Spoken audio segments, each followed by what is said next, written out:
Bezrat Hashem. Le nocé du jour, un nocé shalayom, Birkat Meoré Aesh. On va parler de la bracha Boré Meoré Aesh. Alors, avant de rentrer dans les détails de la bracha, de savoir comment on la fait, c'est quand on place les ongles à côté de la bougie, il faut juste on va rappeler l'importance dans la Torah, la signification et l'importance de la flamme dans la Torah. La flamme. Kol haragil bener aviane banim talmidei chachamim. Tout celui qui est ragil, qui utilise beaucoup, qui a l'habitude d'allumer plein de bougies, il aura des enfants talmidei chachamim. Garanti. Faites attention à vos bougies. Rachid dit les bougies de Shabbat et les bougies de Hanouka. Le Maharal il demande pourquoi spécialement les bougies de Shabbat et de Hanouka. D'où Rachid il sait. Et pourquoi c'est de Shabbat et de Hanouka? Le Maharal il dit que la Kavan de Rachid elle n'est pas seulement les bougies de Shabbat et de Hanouka, c'est même les bougies de Yom Tov, c'est toutes les même de la Havdalah, c'est toutes les bougies de Mitzvah, explique le Maharal de Prague dans son Sefer Ner Mitzvah. Et il explique que la bougie elle représente l'homme. Dans la bougie, eh bien, il y a une partie spirituelle, la flamme, qui ressemble à la spiritualité, quelque chose qui est très fort, qui monte vers le haut, qui illumine, qui est chaud, qui détruit la matière. Ça ressemble à la spiritualité, la flamme. Mais elle est sur un support matériel. Sans ce support-là, elle n'existe pas, la bougie ou la flamme. Elle est sur un support matériel. Et donc, c'est exactement comme l'homme. Le seul qui a une neshama sur un support matériel. Et si il n'y a pas les deux ensemble, il n'y a pas la bougie, il n'y a pas l'homme. Donc celui qui fait attention aux bougies, dit Maharal, il aura des enfants qui éclaireront le monde. Et il y a plein de gens qui ont un support magnifique pour allumer des bougies, mais leur flamme elle n'est pas encore au maximum. Et ça, c'est ceux qui ne sont pas encore arrivés au niveau de Talmidei Chachamim. Talmidei Chachamim, ce sont ceux qui sont des vraies bougies qui éclairent dans l'obscurité de ce monde-ci.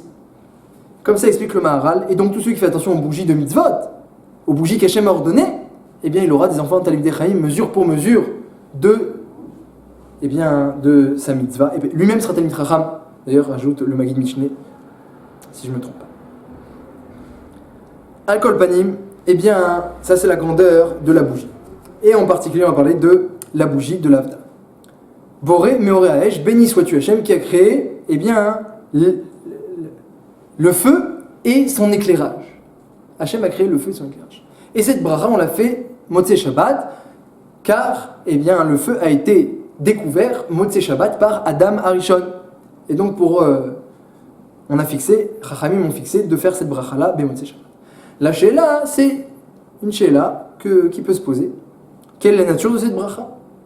Il y a plusieurs sortes de brachot. Birkat Hashvar, une louange. Birkot Hanehin, une bracha sur le profit. Birkot HaOda'a, une bracha de remerciement. Birkot HaMitzvot, une bracha de mitzvah. Il y a plusieurs sortes de brachot. Et pour dire une sheila plus, les maïsés pratiques, c'est quand qu'on met les doigts. Est-ce qu'on met les doigts avant, comme certains le font, ou est-ce qu'on met les doigts après la bracha, comme beaucoup, peut-être même la majorité, le font? Et Béhémet, c'est une sheila qui n'est pas du tout pachoute. Et dans les poskim, toujours les deux avis sont ramenés, même s'il y a un minag plus répandu de le mettre après. Et on va essayer de rentrer dans les détails halachiques, dans les rouages de cette halakha-là. Et peut-être que, si on va au bout des choses, Hachem nous le considérera comme si nous-mêmes, Ragil Bener, on aura fait attention à la mitzvah de la bougie. Puisque pour faire attention aux mitzvot qui dépendent des bougies, il faut évidemment étudier leur loi. Alors, la première sheila, comme on l'a dit, c'est de savoir est-ce que c'est une birkot hanehinim, est-ce que c'est une bracha sur le profit, ou alors c'est une louange à Hachem, tout simplement. Ça, c'est la première sheila. Et si c'est une bracha sur le profit, alors il faut d'abord faire la bracha, et ensuite mettre les doigts. Comme tu fais d'abord chez Akol, avant de boire ton verre d'eau. Mais si c'est une louange, alors d'abord il faut voir la flamme, et après on loue Hachem, comme quelqu'un qui regarde la lune, et qui fait birkat halevana. Donc ça c'est la question. À la Gemara, dans Brachot, elle dit on ne pourra faire Boré Meoré Aesh que lorsque la bougie sera assez proche pour en profiter. Voilà ce que dit la Braïta. Assez proche pour en profiter. En mevachim Boré Meoré Aesh, ad sheyeh karov, ad sheyeh otu. Jusqu'à qu'on puisse en profiter. Alors magnifique, voilà, a priori c'est clair. Mais Rav Yehuda Amarav, il vient et dit non, ad sheyeh otu mamash, pas qu'on puisse en profiter vraiment. Et là, dit Rav Yehuda Amarav, qu'on puisse en profiter, ceux qui sont proches, et alors à ce moment-là, même ceux qui sont loin, ils peuvent faire la bracha. Donc lui, il a compris qu'il ne s'agit pas de profit, non, et qu'il y en a qui soient proches, et après, s'il y en a qui sont proches qui peuvent en profiter, alors même ceux qui sont loin vont faire la bracha. Rava dans la Gemara, il dit non, ne peuvent faire la bracha que ceux qui sont proches. Et demande la Gemara à quel point ils doivent être proches, qu'ils puissent différencier un sela d'un pundion. Donc ça veut dire par exemple une pièce de 50 cents d'une pièce de 50 agurot. Deux pièces comme ça, argentées, cuivrées, qu'on puisse différencier. Et Rachid donc il rapporte ça, qu'on puisse utiliser la bougie pour différencier des pièces, ça s'appelle un profit. Mais ne croyons pas que Rava pense que c'est une bracha sur le profit. Parce que les gens qui arrivent à côté de la bougie, ils n'ont pas tous des pièces dans la poche. Ils ne sont pas tous en train de regarder, de comparer leurs pièces. Tout le monde doit être proche de la bougie d'après Rava. Et comme ça, c'est la halakha. C'est vrai, on doit être proche de la bougie pour faire la bracha. Ceux qui est loin, qui ne pourrait pas potentiellement regarder ses pièces, n'est pas quitte. Il ne doit pas faire la bracha. Et il n'est pas quitte, même s'il a entendu. Alors il faut être proche, d'accord. Mais il faut être proche au point de pouvoir différencier les pièces. Mais on n'a pas tous des pièces. Donc personne n'a utilisé vraiment cette bougie. Donc c'est pas une bracha sur le profit. C'est comme si tu fais shakol sur un verre d'eau, tu peux le boire mais tu le bois pas. Ça s'appelle pas une bracha sur le profit de l'eau. Donc il ressortira de cette Gemara que non seulement d'après Rav Yehuda Marav, que lui il permet même aux gens qui sont loin de faire la bracha du moment qu'il y en a qui sont proches, on verrait que c'est pas une bracha sur le profit. Et même d'après Rava qui a dit non, il n'y a que ceux qui sont proches qui font la bracha, et comme ça c'est la halakha. Mais il n'en reste pas moins que c'est une proximité pour pouvoir différencier deux pièces. Mais il n'y a pas besoin de les différencier concrètement, ce qui prouve que ce n'est pas une bracha sur le profit, puisque personne n'a profité réellement. Mais tout ce qu'on parle de profit dans la Gemara, c'est un chiour, c'est une mesure. Il faut être à une distance de la bougie où on pourrait en profiter. Donc, il apparaît clairement que ce n'est pas une bracha sur le profit, il faut juste être assez proche pour pouvoir en profiter. On pourrait se tromper en lisant la Gemara, mais a priori c'est très clair. Le Roche, sur place, il dit exactement pareil, il dit que c'est pas une bracha sur le profit, et si c'était une bracha sur le profit, le Roche il dit, alors pourquoi tu la fais pas à chaque fois que tu allumes une bougie avant d'en profiter, comme chez Akol, à chaque fois que tu prends un jus d'orange, tu fais la bracha. Alors pourquoi la bracha Boré Moresh, tu le fais pas à chaque fois? Et il dit le Roche, tu vois bien que c'est pas une bracha sur le profit. Donc a priori c'est une bracha sur, c'est une birkat hashvar, une louange, donc il faudrait d'abord regarder la bougie, et ensuite, il faudrait d'abord regarder la bougie, mettre ses doigts en premier, on met les doigts en premier, et ensuite on fait la bracha.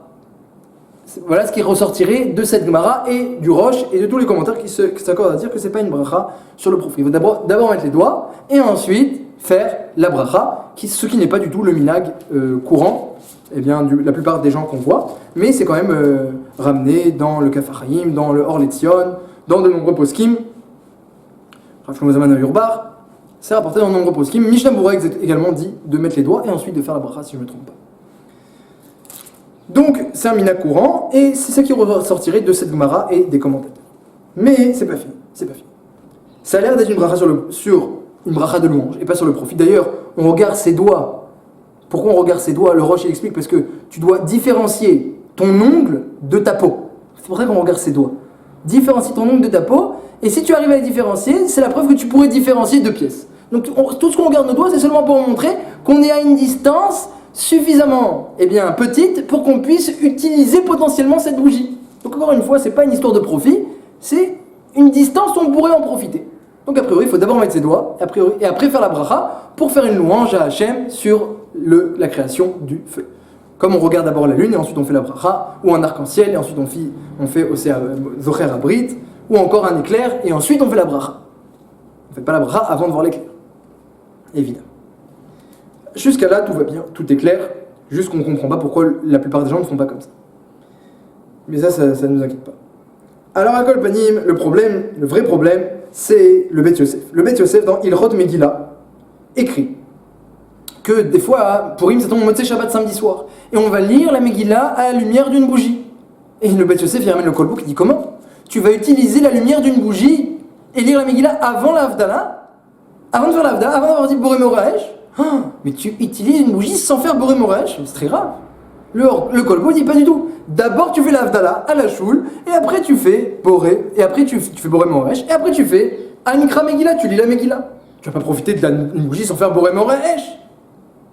On voit dans le Bet Yosef, et le Minhag Sfarad, d'après le Bet Yosef, quand Purim tombe un samedi soir, on fait Boré Moraesh en premier, parce qu'on veut pas profiter de la bougie avant de faire la Havdalah. Avant d'avoir dit, on ne va pas produire la bougie avant d'avoir dit Boré Moresh. Rabbi Akiva Eger Bemet, il ramène que si quelqu'un il a la choule et il veut étudier à la lueur d'une bougie, et il n'a pas encore fait la Havdalah, c'est un problème, d'après le Kolbo. Alors d'abord tu fais Boré Moresh et après tu étudies.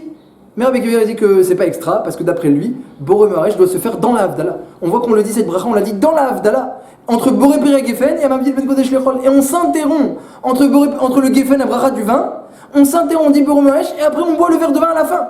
Ce qui montre bien que la bracha de Boré Moresh, elle est instituée officiellement dans la Havdalah. Et ce n'est pas une interruption entre le Geffen et le verre de vin, donc c'est un chélek, c'est une partie de la Havdalah. Comment tu te permets de la faire ailleurs? De la faire comme ça juste pour étudier ou pour lire la Megillah? Et bien, quand on lit la Megillah, le Beth Yosef, il que le Kolbo dit de faire toute la Havdalah avant la Megillah. Donc Rabbi Akiva Eger, il dit qu'il préfère pas faire Boré Moresh en premier, mais quand même, il est embêté parce que comment tu vas étudier à la lumière d'une bougie sans flamme, sans faire la bracha? C'est embêtant. Le Mishnah Berurah ramène également ceux qui fait sa tfila Motzei Shabbat. Il a la choule, il fait la Arvit, il n'a pas fait la Havdalah, comme tout le monde. Et il n'a pas fait Boré Moresh. Comment tu fais Arvit? Dit le Mishnah Berurah, c'est pas grave, il connaît par cœur. On voit que le Mishnah Berurah, il dit que c'est un problème. Et pareil, Rosh Hashanah, qui tombe un samedi soir, dit Mishnah Berurah, comment tu dis maintenant, tu commences à faire après Rosh Hashanah? Dit le Mishnah Berurah, beaucoup de gens sont habitués à la tfila de Rosh Hashanah, donc ça ne s'appelle pas qu'il utilise la bougie. Bon, c'est un peu d'orak, mais on voit que le Mishnah Berurah, il est mityaches au problème, il tient compte du fait de profiter d'une bougie avant d'avoir dit Boré Moresh. On a l'impression, de tous ces décisionnaires, que Boré Moresh est une bracha sur le profit, ce qui contredit tout ce que nous avons dit et prouvé de la Gemara et de tous les commentateurs dans Daf Nun Gimel. Jusqu'à maintenant, c'est embêtant. Dit le Ramban Akadosh, Rabbi Moshe Bar Nachmani. Je vous lis ces mots. La bracha de Boré Moresh a été instituée Ketrilat Havayatan, comme l'histoire de la création du monde et l'histoire de la création du feu. Et il raconte, le Ramban, lorsque Adam Arishon, samedi soir, il s'est retrouvé Baolam Hazé, puisqu'il a été expulsé du Gan Eden. Alors il a commencé, c'était l'obscurité. Alors il a pris 2 pierres, comme ça raconte le Ramban. Il a pris 2 pierres, et il les a frottées l'une sur l'autre. Et c'est sorti du feu. Et en souvenir, Zecher, de la création du feu par Adam Arishon, alors nous aussi, on allume une bougie, on dit Boré Moresh. Mais ce n'est pas une louange, dit le Ramban, c'est pas une louange, c'est pas une Birkat Hashvar. Parce que les louanges, on les fait sur Maaseh Bereshit, Osé Maaseh Bereshit, les louanges, on les fait à Hachem sur ce qu'il a créé pendant les 6 jours de la création. Mais la bougie, le feu a été créé par Adam Arishon le 8e jour de la création. Donc ça fait pas partie des créations du monde. C'est quelque chose qui est sorti de 2 pierres par Adam Arishon à la fin, bien après la création du monde, après les 6 jours, après le Shabbat, le dimanche d'après, le dimanche qui suit. Donc c'est pas une bracha de louange, c'est pas Birkat Hashvar, c'est Zecher le Yetzira Rishona, un souvenir de la création du feu. Donc on découvre une nouvelle sorte de bracha. On connaissait les brachot du profit, on connaissait les brachot de louange. On nous découvre une bracha en souvenir de la création d'une chose. Et donc c'est pas une louange juste à Hachem, c'est une louange sur le souvenir de la création d'Adam Arishon. Et dit le Ramban, il faudra la faire Ketrilat Havayato, comme ce qui s'est passé dans l'histoire de la création du monde. Que Adam Arishon, dès qu'il est arrivé Motzei Shabbat, il a sorti 2 pierres, il a frotté, il a trouvé le feu. D'après ça, on peut comprendre que Béhémet, c'est ni une bracha sur le profit, ça, la Gemara est claire. Ce serait pas non plus une bracha de louange. Puisqu'une bracha de louange, c'est sur les choses qu'Hachem a créées pendant les 6 jours de la création. Ce serait un troisième type de bracha en souvenir de la création du feu. Et il faut la faire comme sa création. Et Adam Arishon, dès qu'il est arrivé, samedi soir, il a créé le feu. Il a fait sortir le feu. Et donc c'est pour ça que c'est un problème d'utiliser la bougie pour lire la Megillah, et pour faire la Tfila, et pour étudier la Torah. Pas parce que tu profites de ce monde-ci sans faire une bracha Hachem, ce qui est un grave issour, chas v'shalom. Pour une autre raison, parce que si c'était ça, jamais on t'aurait permis de faire Arvit ou de faire la Megillah en disant oui c'est bon, tu connais par cœur, c'est pas si grave. Jamais on t'aurait permis. Pour Arvit en tout cas, parce que pour la Megillah on le dit pas. Jamais on t'aurait permis. Jamais Rabbi Akiva Eger aurait dit ah non, lis la Megillah sans faire la bracha, mieux vaut que tu fasses Boré Moresh dans la Havdalah, dans le corps de la Havdalah. Il aurait jamais dit ça si c'était une avéra de profiter de la bougie. Donc c'est pas une avéra de profiter de la bougie comme c'est une avéra de boire un verre d'eau sans bracha. C'est pas une birkot hanéni. C'est une bracha qui doit se faire au début, dès la tombée de la nuit de samedi soir, à l'image d'Adam Arishon qui a créé le feu dès le début du samedi soir, dès la tombée de la nuit. Donc il faut faire la bracha Ketrilat Havayata, comme ce qui a été créé par Adam Arishon. Donc c'est pour ça qu'on ne fait pas d'autres activités à la lumière d'une bougie, pas parce qu'il y a un problème d'en profiter, mais parce qu'il faut faire la bracha comme sa création. Donc d'après ça, on comprend que parfois on se permet de faire certaines choses sans faire Boré Moresh, et c'est pas une avéra. Et parfois, on essaye de faire Boré Moresh le plus tôt possible. Quand c'est possible, on fait la Havdalah par exemple avant la Megillah, d'après le Kolbo, parce que au moins t'as pas séparé Boré Moresh du reste de la Havdalah, tu fais toute la Havdalah, et puis en même temps tu le fais le plus tôt possible pour que ça ressemble à la Dam Rishon. Toute utilisation d'une bougie sans faire la bracha n'est pas une avéra, mais c'est un éloignement de la ressemblance avec la création du feu par Adam Rishon. Donc c'est un problème plus bénin. Par exemple, quand Tisha B'Av tombe samedi soir, on fait Boré Moresh avant de lire Echa, rapportent les décisionnaires. Pourquoi ? Parce que on veut le faire comme Adam Rishon, tout de suite. Et on ne la fera pas dimanche soir de façon Boré Moresh, parce que ça ne se fait que samedi soir, ça ne se fait pas dimanche soir. La Havdalah de Tisha B'Av, on ne la fait pas avant Tisha B'Av, on la fait à Motzei Tisha B'Av. Donc on la fait le plus tôt possible. Mais quand on peut, on met Boré Moresh, on le met dans la Havdalah. D'après ça, revenons à nos moutons. Est-ce que la bracha se fait après avoir mis les doigts ou avant avoir mis les doigts ? Alors d'après ça ressemble ni à une bracha sur le profit que l'on récite avant de profiter. Ça ressemble pas non plus à une birkot hashvar, une bracha sur une louange d'Hachem, où d'abord on regarde la louange d'Hachem et ensuite on fait la bracha. C'est une troisième sorte de bracha. Alors réfléchissons, cette troisième sorte de bracha. Est-ce qu'il faut d'abord mettre les doigts, regarder la bougie et faire la bracha, ou le contraire ? Alors on peut dire comme ça.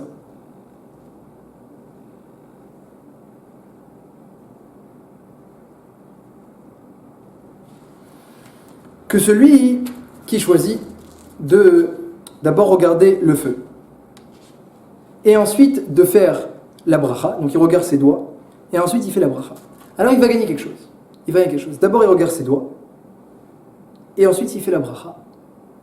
Ah, tu profites et après tu fais la bracha. Oui, il va gagner par là, qui va montrer que c'est pas une bracha, c'est pas une bracha sur le profit. D'abord je regarde mes doigts, ensuite je fais la bracha, c'est pas une bracha sur le profit. Et mieux que ça ressemble à Adam Rishon. Adam Rishon, d'abord il a créé le feu.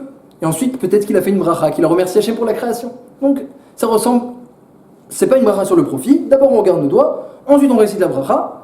On montre bien par là que c'est pas une bracha sur le profit. Peut-être que c'est une bracha sur une louange d'Hachem. Ça se serait sous-entendu par là. Mais c'est pas vrai.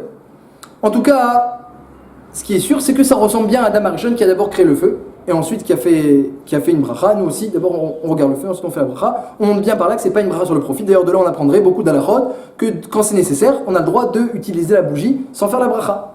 On a gagné un chidouche dans ce comportement. D'un autre côté, celui qui d'abord il fait la bracha et ensuite il regarde ses doigts. Alors oui, on a l'impression par là que c'est une bracha sur le profit, puisque d'abord tu fais la bracha, ensuite tu regardes tes doigts. Mais d'un autre côté, on apprendrait des halachot également. On pourrait apprendre de là que toutes les utilisations avec le feu, toutes les utilisations de cette bougie-là ne sont pas forcément permis. Par exemple, lire la Megillah, lire Echa, faire une melacha kasha, comme ça il ramène le Bet Yosef. Toute melacha qui est difficile, qui est kasha, c'est nécessaire de d'abord faire Boré Moresh avant de la faire. Et donc on essaie de faire la Havdalah le plus vite avant de faire une melacha kasha, pour ne pas s'éloigner trop de la ressemblance avec Adam Rishon, d'après l'explication du Ramban. Donc, on a gagné quelque chose. Alors que tu fais la bracha en premier, après tu regardes tes doigts, tu montres par là que tu n'as pas voulu profiter avant la bracha. Donc c'est vrai qu'on entendrait par là que ce serait comme une bracha sur le profit, mais d'un autre côté, on apprendrait également des halachot.